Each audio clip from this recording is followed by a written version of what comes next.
Kisah mengharukan seorang hamba yang bersyukur di tengah ujian berat. Al-Auza'i meriwayatkan dari Abdullah bin Muhammad, ia berkata, "Suatu hari, aku keluar menuju pesisir laut untuk berjaga di perbatasan. Saat itu, tempat kami berjaga berada di daerah Arishi, Mesir. Ketika aku sampai di pantai, aku melihat sebuah rawa dan di sana terdapat sebuah tenda. Di dalamnya ada seorang lelaki yang telah kehilangan kedua tangan dan kakinya. Pendengarannya sudah lemah, penglihatannya hampir hilang, dan tak ada satupun anggota tubuhnya yang berfungsi selain lidahnya. Namun ia terus mengucapkan doa ini. Ya Allah, anugerahkanlah aku kemampuan untuk memujimu dengan pujian yang layak sebagai ungkapan syukur atas nikmatmu kepadaku dan atas karuniamu yang telah mengutamakan diriku dibandingkan banyak makhluk yang engkau ciptakan." Abdullah berkata, "Aku berkata dalam hati, demi Allah aku akan mendatangi orang ini dan bertanya kepadanya, dari mana ia mendapatkan ucapan seperti itu? Apakah dari pemahaman, ilmu, ataukah ilham dari Allah?" Lalu aku mendekatinya mengucapkan salam dan berkata, "Aku mendengar engkau mengucapkan doa itu, nikmat Allah yang mana yang engkau syukuri, dan keutamaan apa yang telah Dia berikan kepadamu hingga engkau merasa layak memujinya seperti itu." Ia menjawab, "Tidakkah kau lihat apa yang telah Tuhanku lakukan padaku? Demi Allah, seandainya Dia menurunkan api dari langit lalu membakarku, memerintahkan gunung-gunung menghancurkanku, laut menenggelamkanku dan bumi menelanku, aku tetap tidak akan berhenti bersyukur kepadanya karena nikmat yang luar biasa ini, yaitu lisanku. Namun, wahai hamba Allah, jika engkau datang ke sini, aku ingin memohon satu hal. Seperti yang kau lihat, aku tidak mampu melakukan apapun untuk diriku. Dahulu aku memiliki seorang anak kecil yang senantiasa merawatku, membantu berwudu saat waktu salat tiba, memberiku makan saat aku lapar, dan memberiku minum saat aku haus. Tapi, sudah 3 hari aku kehilangan dia. Tolong carikan dia untukku, semoga Allah merahmatimu." Aku pun berkata, "Demi Allah tidak ada langkah yang lebih agung pahalanya di sisi Allah daripada langkah seseorang yang menolong orang seperti dirimu." Lalu aku berangkat mencarinya. Tidak jauh dari tempat itu, di antara gundukan pasir, aku menemukan anak itu telah diterkam oleh binatang buas dan dagingnya telah habis dimakan. Aku pun mengucap, "Inna lillahi wa inna ilaihi rajiun." Hatiku gundah. Bagaimana aku bisa kembali membawa kabar seperti ini? Di tengah langkahku yang berat, tiba-tiba terlintas di hatiku kisah Nabi Ayub alaihi salam. Saat aku kembali dan menemuinya, aku mengucapkan salam. Ia menjawab lalu berkata, "Bukankah engkau orang yang tadi?" Aku menjawab, "Benar." Ia bertanya, "Bagaimana kabar tentang anakku?" Aku berkata, "Aku ingin bertanya terlebih dahulu, siapakah yang lebih mulia di sisi Allah, engkau atau Nabi Ayub?"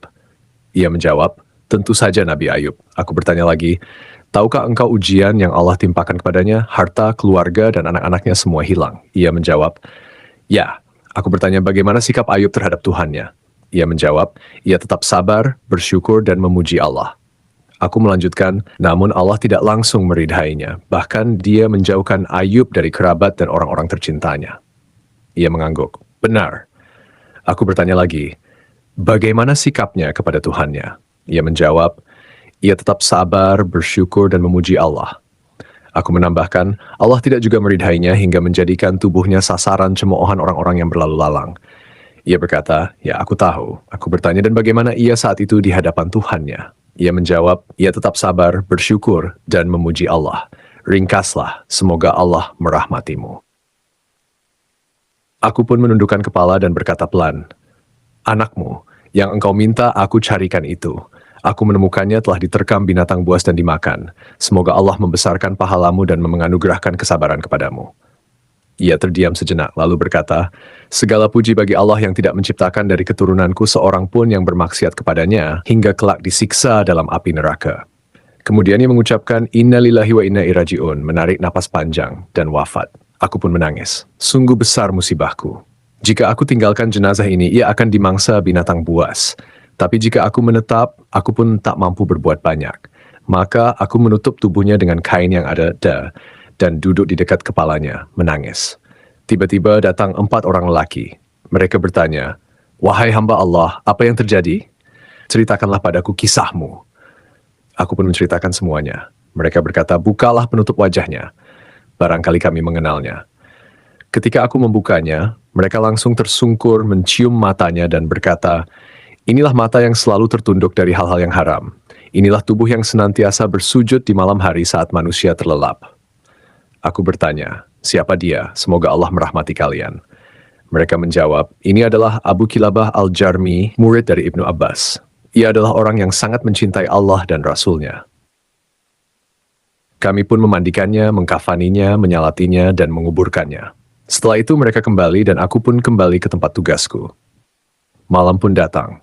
Ketika aku tertidur, aku melihatnya dalam mimpi, berada di sebuah taman surga. Ia mengenakan 2 pakaian indah dari surga, dan sedang membaca firman Allah, Assalamualaikum bima sabartum, fana'am aqbaddar. Salam sejahtera atas kalian karena kesabaran kalian. Maka alangkah baiknya tempat kesudahan itu. Aku bertanya, bukankah engkau sahabatku? Ia menjawab, benar.